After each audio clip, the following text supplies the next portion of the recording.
Paulo Avellino pinagkaguluhan sa isang event. Ayan ang ginagawa si Paulo Avellino. Oh my God! I'm shy! Hindi ako makahinga. Sana makapapag-picture kami.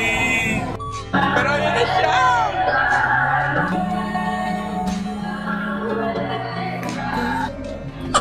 Paulo!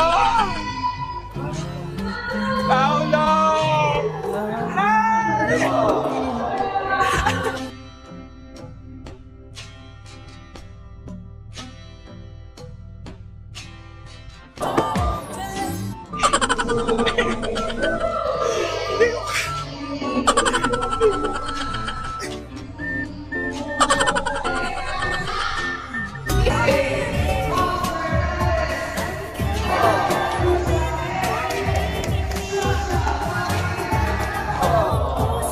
Iba talaga ang kamandag na dala ni Paulo Avellino nang siya ay halos sambahin ng komedyante na si Diyosa. Ayon sa kanya, since 2014 pa siya fan ni Paulo at matagal na panahon niyang hinintay ang moment na ito.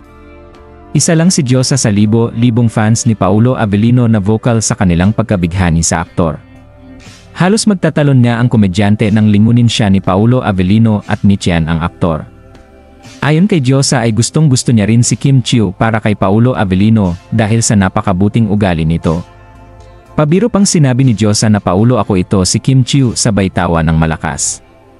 Hindi nga maikakailang isa si Paulo Avellino sa in-demand at pinagkakaguluhan na aktor ngayong 2024. Samantala, isang taon na nga ang teleserye na linlang at nagkaroon ng party kasama sina Kim Chiu at Paulo Avellino. Anong masasabi niyo sa balitang ito? Comment down below. Maraming salamat sa panonood at huwag kalimutang mag-subscribe for more videos.